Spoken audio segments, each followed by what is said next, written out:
Choisissez le service de Maman Chimène Cargo et bénéficiez de plusieurs services tels que le fret maritime, chargement de 5 conteneurs en un seul jour, service cargo rapide de manière à ce que votre conteneur arrive à bon port dans un délai de 35 jours, un service de fret aérien pour que vos marchandises arrivent par avion dans un délai de 3 à 4 jours. Maman Chimène dispose également d'un salon de coiffure mixte, coiffure homme de très haut niveau, coiffure femme avec des professionnels de la beauté et du look.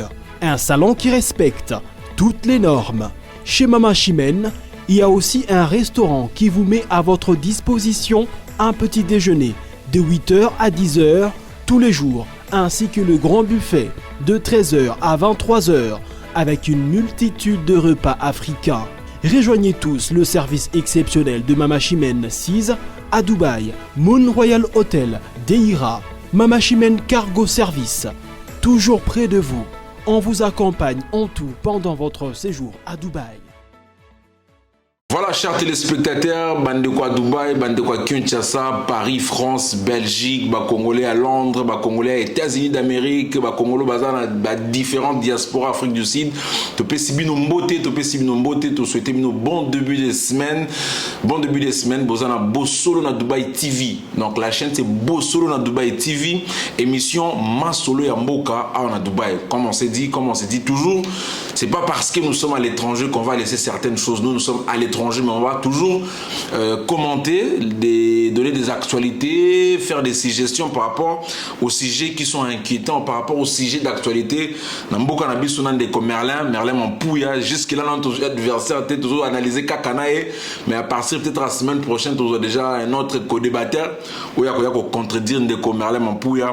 Tout ça le 11 septembre 2023, donc 11 septembre 2001, 11 septembre 2023, attentat de tour jumelle du World Center. Vous voyez que World Trade Center, le building aux États-Unis, ils allaient attaquer, ils allaient maman attentat, tellement au Saranate. Donc aujourd'hui, 11 septembre 2001, 11 septembre 2023, 22 ans depuis l'attentat, et Betamara et Salemara dans les États-Unis d'Amérique, un attentat, Belé Bakoufaka, donc Naïbi Jouran, en 2001, tu présentais ma condolence de Bandegonion, tu présentais ma condolence de Bandegonion sur tout il y a Est, où il y a des soucis.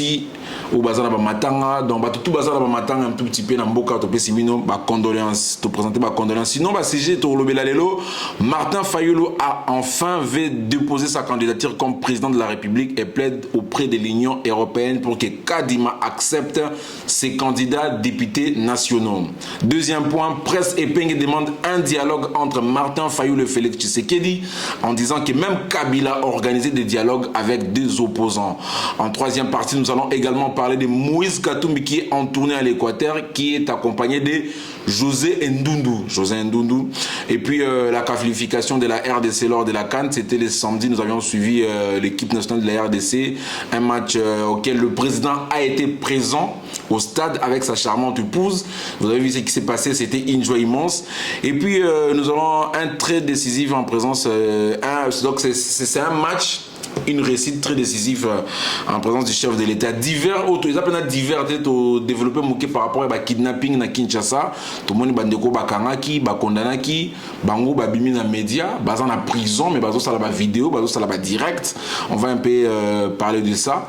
Et on va également revenir sur le point de Fally Poupa qui est en justice avec Gauthier Seyid, Ndeko Israël Moutombazan en France. Alors ça un peu banquette sur ça. Il y a tombé en bas divers. Surtout pour la musique, ça va divers parce que biso tozo linga to lobela marambo oyo ezo lakisa ki mboka ezo avancer. Nous avons besoin de discuter des sujets importants pour l'avancement du pays. Alors chers téléspectateurs, sans plus tarder, Nayambi Ndeko Merlin Mampouya, bonjour. Bonjour Ndeko Robert Getty. Bon début de semaine. Merci pareillement. J'espère que vous avez bien un débat. Allélo, il y a début de semaine oyo. Bonne d'abord santé. Oui, Nzambazo Batela vraiment qui m'est allé. Donc, premier point, Martin Fayulu enfin va déposer sa candidature comme président de la République et plaide auprès de l'Union européenne pour que Kadima accepte ses candidats députés nationaux. Martin Fayulu a postulé sous T, a déposé candidature T, c'est ni a triqué na Kadima tout ça. Étant qu'expert en termes de politique, au Lobini. Oui, Ndeko Robert Getty. vraiment nazali na regret makasi pa ya kulutu na ngai Martin Fayulu. Regret pour nani parce que c'est aujourd'hui que à comprendre que politique ya chaise vide futakati.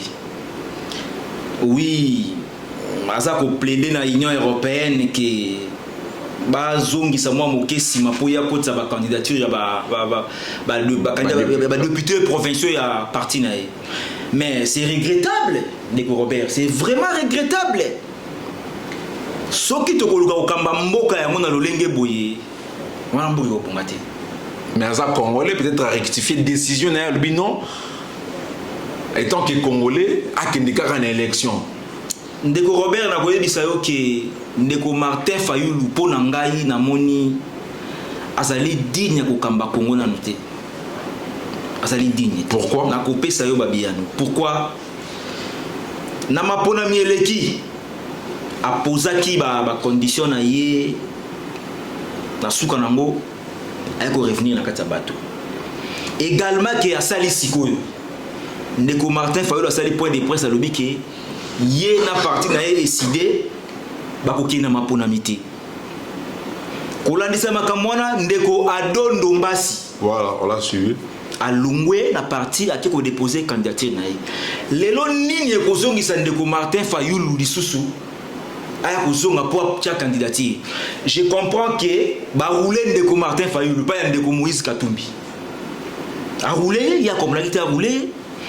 Na kozonga mukesima tata mokonzi mboka asengaka loboko ya Ndeko Martin Fayulu ba aya basanga na kotombola ekolo. Ndeko Martin lobaki akosanga na Ndeko Félix te pambate azali na union na Kabila na Ndeko Kabila. Président de la République akasa union na ye na Ndeko Kabila. Akasa ya mopona Martin Fayulu tete mais akasa ya mopona avancement ya mboka. Mais Ndeko Martin aboyi kosana Ndeko Tshisekedi. Mais kolandisa lelo comme na Ndeko Martin, Ndeko Martin Fayulu, Ndeko Moïse Katumbi, Ndeko Matata Mponyo, bango nyonso na Ndeko Kabila basa ensemble. Comment ça? Qu'est-ce qui justifie? Oui, basa ensemble. Parce qu'on n'a jamais vu une vidéo officielle entre tout le monde Martin Fayulu na Kabila. Non, on n'a jamais vu. Ndeko na ngai na koyebisa yo elie Matata Mponyo elie Kabila. Kabila azali sima ya Matata Mponyo, sima ya Moïse Katumbi, sima ya Martin Fayulu. Lolenge ya tokotonga mboka te Ndeko Martin, oyebi makambo za kosala te. Mais tout le monde a tout tika la komona accord monté. Ndeko na ngai yo komona accord. On a juste vu Mboto Moïse Katumbi akutana na Kabila. Ndeko ya Moïse Martin Fayulu balobaka ke Tshisekedi asalaki accord na Kabila. Yo komona accord. Komona accord. Ezali na ndimite kezali, ezate. Mais na koyebisa yo ke Ndeko Martin Fayulu, Ndeko Moïse Katumbi, Ndeko Matata Mponyo, Ndeko Denis Sanga, na Ndeko Kabila basali batu moko baza ensemble. Basali ensemble. Alors kozonga na motuna na yo na koyebisa yo ke Ndeko Martin Fayulu déjà assis a échoué. Assis a échoué. Awa Ndeko Kadima na Seni a signalé que ceux qui ba dépôt ba candidature ba député Sili. Est-ce que l'Union européenne bon, tout l'Union européenne ce sont des étrangers. Est-ce que la CENI avec ses conseillers va accorder Martin Fayulu na retard oyo va déposer sous candidature et député apparemment c'est fini là. D'abord faut que nini epusaki Ndeko Martin Fayulu alo bakia kozala candidate ye na parti na SID.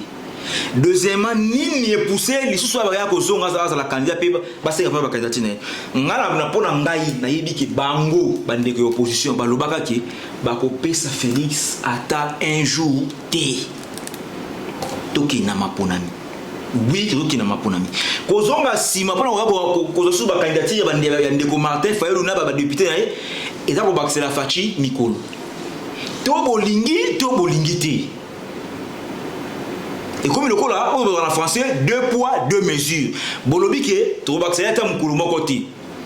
Pour ceux qui sont en cours, non, bakata, bazonga sima, poyo boyaki. Non, basala ka politique bongote.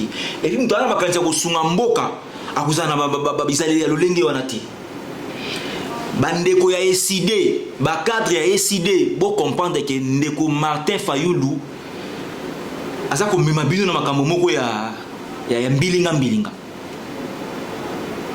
nini epusaki ndeko Martin Fayulu aboya kozala candidat aboya bino bocha candidature nini epuse ya zonga susu kina botia candidature foluka boyeba bouti wapi boza wapi fo bokende wapi na lolenge ya bongo tokobongisa mboka te na lolenge ya bongo bokokamata pouvoir te po parti politique etsala makapona ekamata pouvoir pe conquérir yango mais na bisaleli wana kino tokei bokokamata pouvoir lolenge nini oyebi ke déjà perdre bato mosusu na eside kaka pa loyeke no na kotia candidature te entre autres ndeko Adondo Mbasi na bandeko mosusu donc Adondo Mbasi Adondo Mbasi ando sala festival to seka oui aza élu na funa oui déjà perdre bato mosusu ko pouvoir ngo ndenge nini mutana makanisa ko kamba mboka akoza na bizali ya lolenge ya bongo te restons dans le même na conclure que CENI est déjà en marche et que ozonga simate po ya ozwa ba candidature ya ndeko eside soki bali ko postuler ba ke ko postuler tant que ba députés provinciaux mais pour les députés nationaux de tout le déjà stade wana pour ndeko Martin Fayulu aza na constance na politique comme si azali pendana liko moko na kati moko libanda te basaka politique bonté soki boy na bokonjanga kozanga lolengeni. Voilà, on va revenir dessus. Je profite lancer un message et un communiqué également. Placé en détention par la police judiciaire depuis le vendredi 8 septembre le soir alors qu'il s'est trouvé à l'aéroport d'Ndjili, le journaliste web Stanis Boujakera Tchamala a été auditionné par la commission chargée d'enquête sur les dossiers du meurtre du député Chéribin Okende Senga.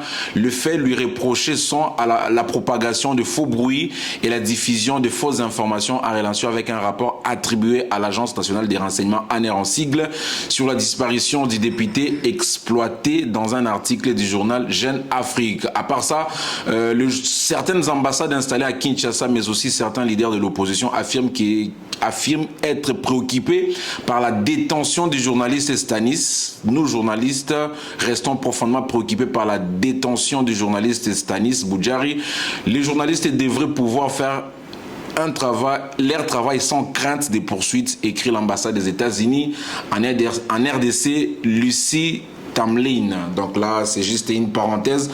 Notre journaliste tweet web qui a été arrêté. Alors, dans le même point de Martin Fayulu, Tolandi Prince Epenga Lobike, à l'époque de Kabila, il y a débat dialogue Pézalaki. Mais à l'époque de Tshisekedi, tout le monde a dialogue Moko.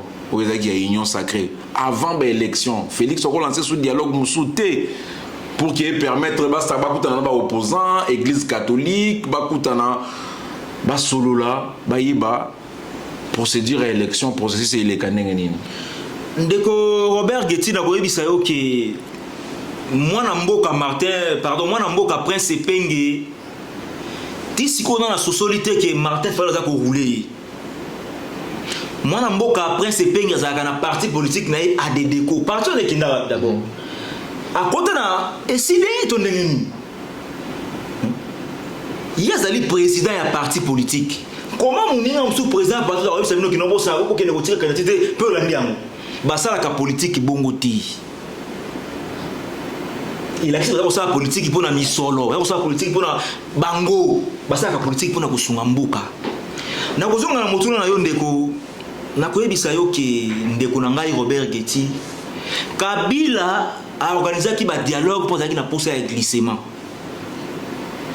Ba kongomani ba yebi yango Kabila a organisé ba dialogue pour zaki na posa ya glissement. Dialogue ya Eden Gojo, dialogue so organisé na ezwa ki est 2 ans ya glissement. Mais boko yebisa ngai Félix Tshisekedi a organisé dialogue pour le glissement nini.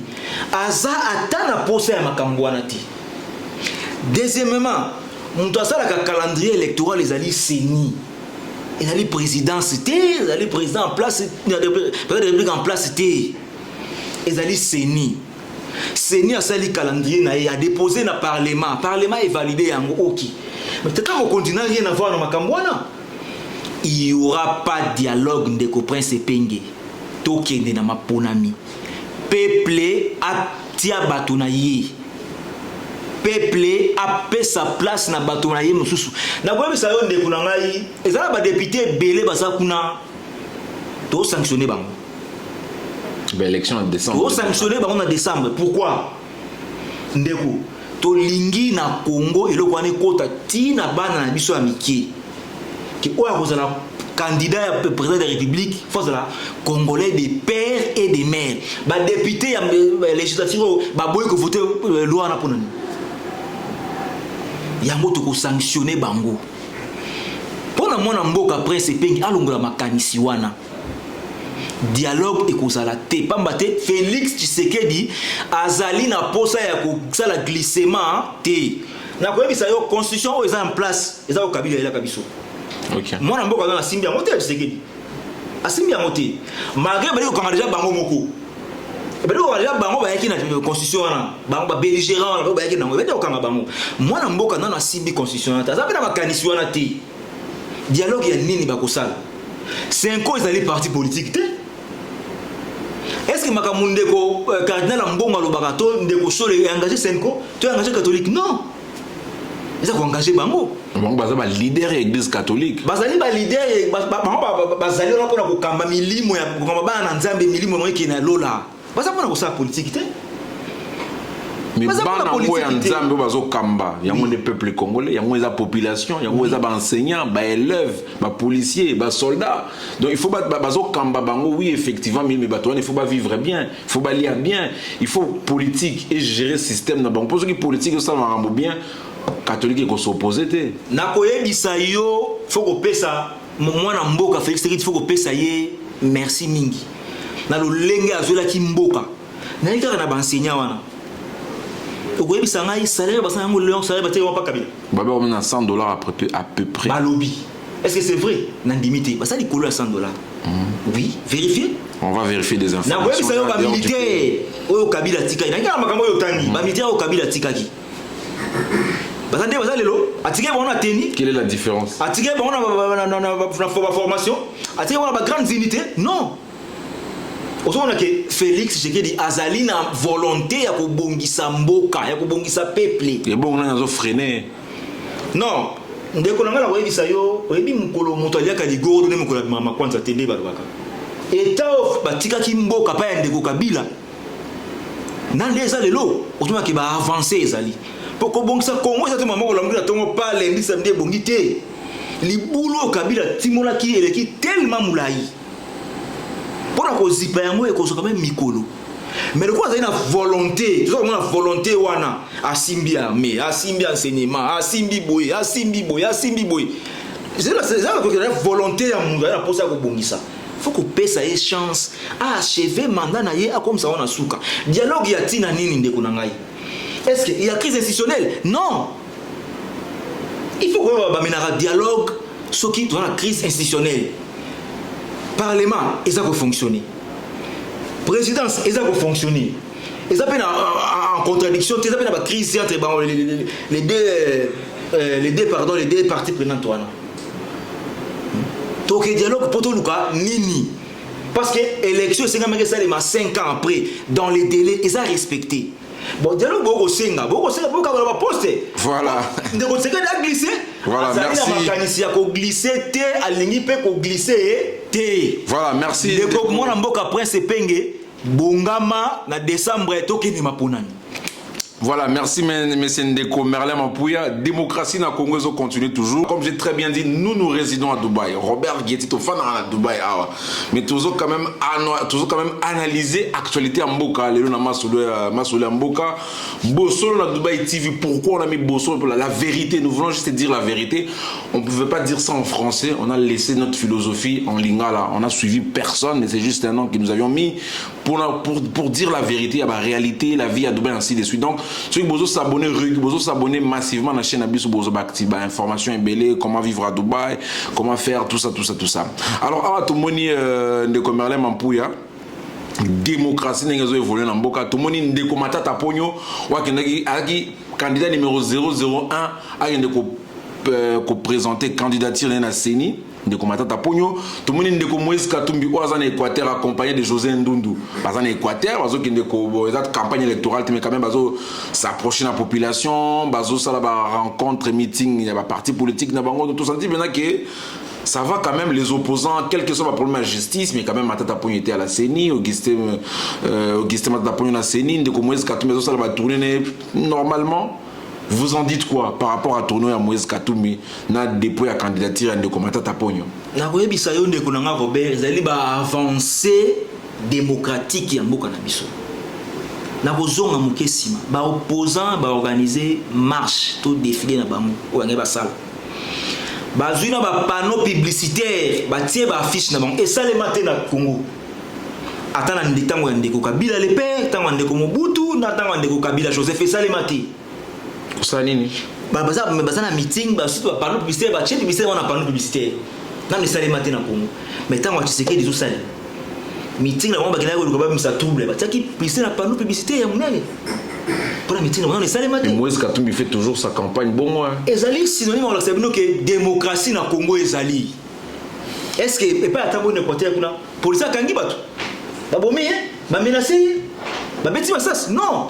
Na Congo démocratie. Mais na ba Congo à côté quitter c'était compliqué hein. Oui. Parce que les dessus de cartes.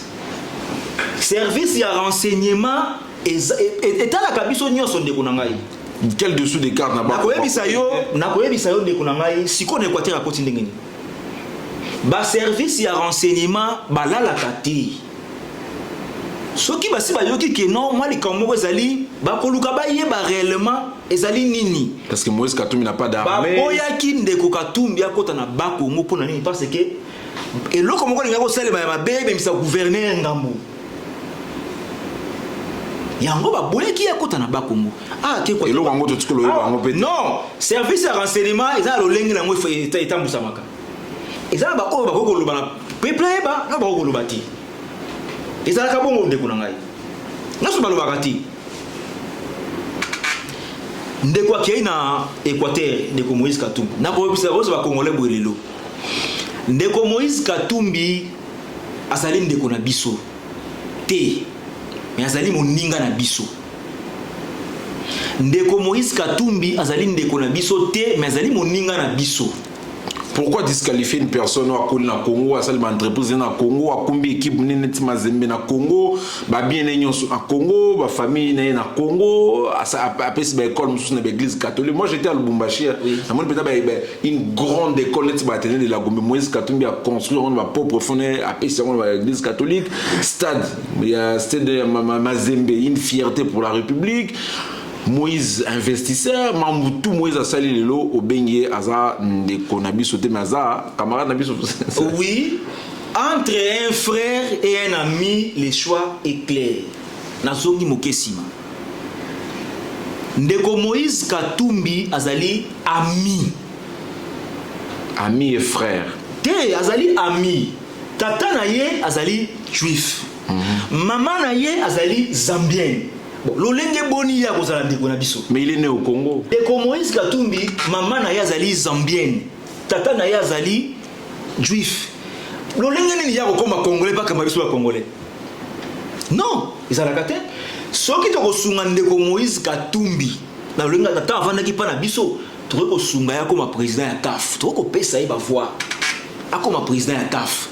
Mais ko pesa ye ba voix kamba biso na Congo ezali impossible Ndeko na ngai.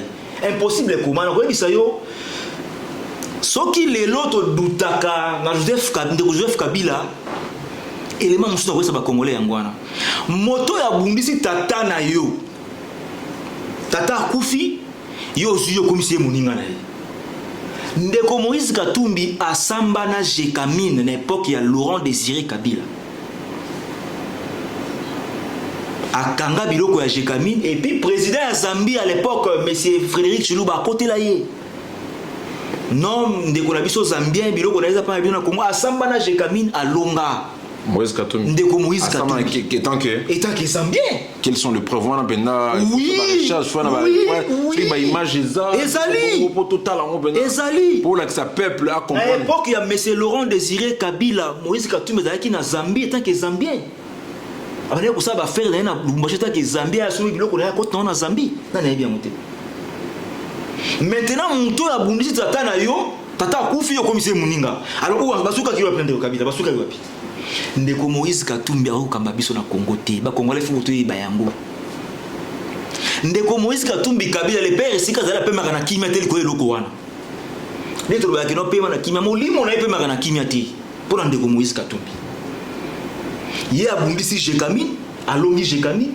ndeko Kabila Laurent akufi na sima Joseph Kabila azui akomisi muninga akomisi na gouverneur maintenant basukaki wapi oyebi ndenge basukaki basali kope na bango bateka minere ya mboka bateki ale bamelani bambongo ale ndeko Kabila bengani ya kota na Congo te oyebi ndenge esukaki bon mutu a combattre Jekami ezali poumon économique ya Congo mutu ateki minere ya mboka lolenge ya mabe ya kope o bapanzali makambo ya mbongo ye na ndeko Kabila siko mutu abongo nde tokopesa ye shida kamba Congo soki na biloko mike okukaki kokamba te na biloko ya minene kokamba lolenge kani ba Congolais il faut tout comprendre qu'entre un ami et un frère les choix est clair ndeko Katumbi na temps avant dina biso ndenga pesa ki mayele na mwa mosona epona ko sunga mazembe kende liboso toko tika ene mote toko pesa ye voix à la président ya CAF. Voilà, étant analyste politique. Mais ça y est voir kamba Congo te, pas d'aller congolais te. Il y a pour ceux ici, il y a le kamba biso lengenini, il y a zambien juif. Moi si na yazali rwandaise, ougandaise. Bon, quand la histoire na biso na ba rwandais na ba ougandais. Quand la histoire na biso lengi sur la biso. Faut que ça la prida. Il y a un lobby qui toko sanctionner ba député à législatif ou pour avoir boy collègue sa loi il y a des pères et des mères. Voilà, Yosko étant que analyste politique. Aux côtés là beaucoup plus président en fonction. Aux analystes politiques réalistes, aux analystes politiques autant la bola moi Fachi, baninga nous ba mabe. Donc on analyse non c'est Fachi qui est dans le bon, les restes les Kabila les Katumbi bango tout côté na ezara Fachi côté des positifs, bah opposant étant qu'analyste politique, aux au centre. Donc c'est Fachi qui est dans le du bon côté. Merci Ndekonangai. Pour tout ma question belé na SMS ça. On dit RG Merlin mon pouye kaka tout bandoki. Na motuna yo teki wana. Na ona ko zele ko mana limbola malamu. Nazali ko landi ko tala pe ko landisama na makambo to sale lenge makambo za ko salema. Likambo ya ndeko Moïse Katumbi. Makambo na lobi na osité. Bokene ko vérifier. Bandeko na yeba yebisaka biso ki azali juif zambien, ezali ngam na lobi ya moté. Bandeko na katebe kato. Bandeko na ye ya lisanga na bango ensemble. Na ko yebisa ndeko mwana mboka pardon na ko yebisa ndeko Moïse Katumbi so yaki na posa kuza na Congo anga bomsa Katanga. Le grand Katanga. Anga piller minerai ya mboka wana te. Vraiment place na côté l'indeko mampuya te mais nga moko première fois na comment Lubumbashi na kamwaka. Oui. Tu vas noter la Lubumbashi mon télé 50 développé mais quand je suis arrivé à l'aéroport de Luano, sincèrement j'étais déçu. Je pouvais jamais imaginer que voilà. Bon, j'ai à côté les Moïse Katumbi au milieu du village mais j'étais vraiment déçu d'arriver dans une ville où mais il y a rien de sincèrement il y a rien le seul immeuble il y a bien à Lubumbashi, c'est l'immeuble Hypnose construit par l'ancien chef de l'État, un immeuble présent, il y a Joseph Kabila en famille. C'est l'immeuble dans Lubumbashi où ils ont un ascenseur moko, Atabino Moro. Deuxième ville à Congo où ils ont un ascenseur moko, où ils ont un Hypnose, immeuble à Kabila. Vraiment, quand on a maintenant gouverneur à Sika, Jacques Kaboul na Katanga, vous avez encore beaucoup de choses à faire. Et ça y est, bisayo ndeko nangai kaka na ulanzama mandeko Moïse Katumbi, ndako ye bisayo, tant ba milala ki mbongo na ndeko Kabila. Ba milala mbongo prévezate et banité justice le bela. Kabila ba wana ba justice te, ba komekate. Ba où elle est là? Bisayo d'après certaines sources, ndeko Kabila, ça que ndeko Tshisekedi Keba na Moïse Katumbi. Ndeko nani? Ndeko Kabila. Joseph. Mais tu sais qu'il y a des Kabila, il n'a aucune rencontre. Non, ne bandeli avant ba kabwana. Ayebisa ka ndeko Tshisekedi Keba na ndeko Moïse. À l'époque tu sais qu'il y a des Kinga 4. Non, à l'époque ba yakina FCC na Union sacrée. Télé ba yakina FCC na cash. Ayebisa ka lobi Keba na ndeko Kabila. Nazongi sisa mo ndeko Keba ndeko Katumbi. Nazongi sisa mo tuna na yo. Nazali ona tepo na kolandisa. Place peuple ngawe ba Kabila zo bisa Tshisekedi Keba ndeko ozala wana oyebaka bozo ba information on est pour ba détail mike ça important Kabila zo bisa Tshisekedi nanya zala yiwana obe amona ki azwa ta source d'information. Merci na motuna na yo. Souvent c'est pas ça ndenge nini. Ngaza na parti politique X. Moka ba parti politique nanga akuta na ba konti wana.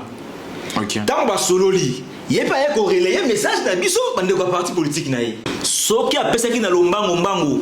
On va voir ça on retient le groupe de pas rebelle na M23. Ne sona ka na kosi te. Poto yoka ba masango to mona pe.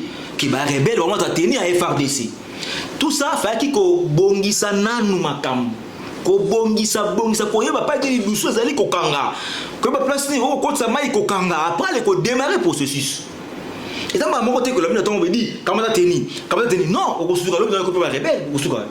Na minute ba rebelle ba tenité. Jusqu'ici nanu ba zuité. Ba M23 ba ko pesa bango tenir to ko yeba yi. Ba M23 bazap. Police ali ko lo alisu. Selon you étant canaliste politique ba M23 bazap. Ba M23 bazap parti à est. OK. Na Bunagana. On doit lutter tout le long là-bas. Bunagana na armée naître et EAC. Oui. Pourquoi zone wana ezara na maboko faire des CT, ezara na maboko armée naître? Étant canaliste politique. Oui, ndeko na ngana ko yebisa ezali kolonisa ma accord ba kine ko signer na Nairobi. Feuille de route le baki boyi. Armée naître et ko ya et 8 places et ça li retrait ya ba rebelle malembe. Na ko yebisa yo pe na ko kine ko succès ça que non. Tata mo konde déjà bande ko assez. Soki na délai ba pesi ba kérité FARDC ko déloger bango. Et ko déloger. FARDC oui. FARDC ezali maintenant capable et prête à sécuriser toute l'étendue à RDC. Voilà, merci mingi Mindeko pour la question va peuple va mitunara zone wana ils ont RDC mais ils ont beaucoup armée à RDC ils ont armée étrangère des armes tout éviter ni mamunini les karawana mais un jour analyste politique on peut se poser la précision déjà semaine prochaine tout déjà contradicteur na yo tout le bilan marambo ya qualification de l'OPA na CAN 2024 président de la République a si moi ce n'est bipoe selon demande de la population et donc il y a événement munene to gagner to sepeli analyste politique bato bengo fachi bengo muto fachi mais au centre aux réalistes aux autres du bon côté de l'histoire oui tout le bilan mambokan macho oui kolandisama na kopesa bandeko na biso nyonso ya léopard bandimaki ko mouiller maloto bana français pona ko zwa victoire ke na CAN ezali sengo ko na mokonzi mboka o azali toujours à proximité ya peuple na ye ayaki na stade ko encourager bayaya baleki bana pour remporter victoire sportive mais il y a aussi des à côté au photo le bilango na ko yebisa na mokonzi mboka na sécurité na ye na commissaire provincial ya ville président de général Blaise Kilimbalimba mosala ya lobby elekaki malamu te ba sécurisaka batu to événement voilà. Avant pendant et après. Et surtout na babiloko lokolo ya bongo mokonzi mboka azalaki wana en tout cas ndeko général Blaise Kilimbalimba na ndeko général Ephraim Kabi bazalaki à l'hôtel msana bango te population se retrouver na sino ndenge nini oui ba ko mbeta kuluna tozana posa justice ala ndela likambo wana comment mokonzi mboka azalaki na stade abimi akei na sima kuluna na sima bitumba aucun policier aucun homme en uniforme. Mais c'est étonnant, vous blaguez avec le secrétaire du chef de l'État. Ndeko Ephraim, général et commandant à garde républicaine. Asalaki Moussa na ya roterti. Hier azali on a pris combattre la mokonzi mboka famille na ye na ba invité na ye. Comment pas mokonzi mboka azali a longwe na Simon Boule bimi. Ndeko général Blaise Kilimbalimba commandant provincial de la ville de Kinshasa. Comment la stade de Martyrs te na pelouse bato ki ndeko bunda kuluna. Et puis aucun policier. Non, to bon mboka ngo boité. To bon mboka boité. Biso yebi ke ndeko général Kilimbalimba ya ki ndeko alongola bo sorte ya général ya ndeko Kasongo. Okay. Mais comment on a quand même bandeli boy déjà ba biloko ndenge wana et si la CAF nous sanctionner. Voilà, nous le combat général Kasongo to zingi rapidement ba vidéo ba TikTok to clôturer nango to moni ba bazan en prison, ba kidnapper, ba dénoncer, ba lobby fallait ba loba. Qu'est-ce qui se passe au pays? Qu'est-ce qui se passe dans la justice? Comment quelqu'un qui est en prison, il se permet de faire un live. Il est traité d'un criminel, avec kidnapper, ba famille Leli, ba jugé bango ba comme en prison. Ba comment ça ba vidéo, ba dévoiler secret, ba la boye, ba kidnappers c'est Kimi. Qu'est-ce qui se passe réellement dans la police? Ba monsieur bazo fondation général Kasongo. Nous ne comprenons absolument rien. Il est un canaliste politique. En bref, qu'est-ce que vous dites dans le dossier? Oui, ndeko dossier wana na ko yebisa mokonzi mboka nzinga na ye asana bata malamu te. Ya liboso ya mibale ezali ke makala wana ya prison ezalaka centre de rééducation pénitentiaire. C'est perka. Est-ce que ceux qui moto à côté na kati fa ça pas vidéo? Non. Il a trouvé les téléphones. Comment on a trouvé ça vidéo na kati ya centre mais c'est la chose de rééducation. C'est que ça centre de rééducation. papa mokonzi ya mboka ta likambo ya prison ya makala luka commandant na yango a justifié, a se justifié.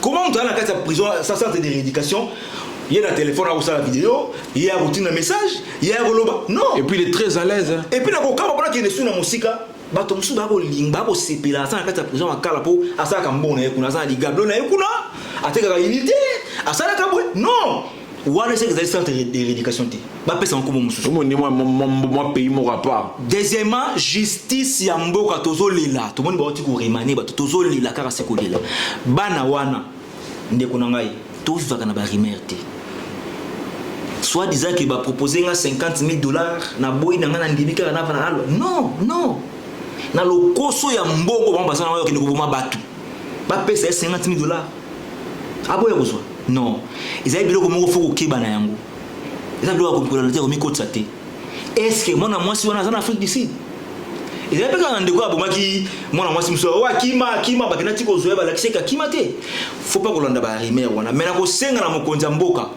prison ya makala faut ezonga centre de rééducation et comme boutique na kati et comme bisika osaka ba selfie bisika osaka bozoba te tant ba kondisi moto kuna ba condamner ko ba rééduquer moto ba zongisa moto na nzela bolu yo kene osimba téléphone ngaya wa boy te une déclaration c'est grave ba déclaration wana ezali non fondée ndekuna ngai ezali non fondée mais to sengi na mokonzi mboka atia liso na eli kolo ya justice pour na makambo wana bana na baza ko mériter condamnation na bango te na suka pour ba bomi bato ba sali bato ba boto ba biloko bazo reconnaître ki baza miyibi oui il faut pas vendre wana ba subir ba pesa leso ba muso ba tika nini bango pona bango zali makamba kanya makasa seti ezali ba vanda kuna makala basal ba nyoko mandenge ba kimbe ba nyoko makala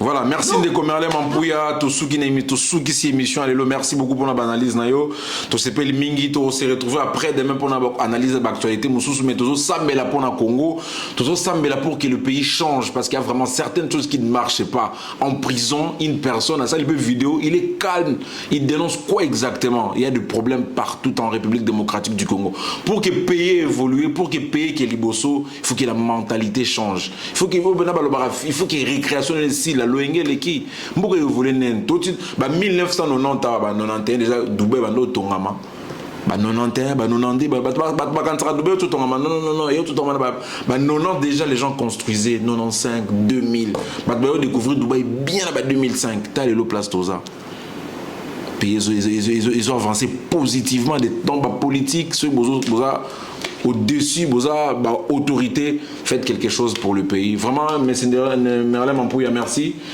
semaine prochaine on zelo adversaire Mosusu balobi tozozwa contradicteur c'est tout ici à Dubaï il y a la communauté congolaise il y a ceux qui ne veulent pas le média c'est pas tout le monde qui veut parler de la politique voilà pourquoi monsieur Merlin Mampouya se sacrifie il a son travail il a sa femme hein.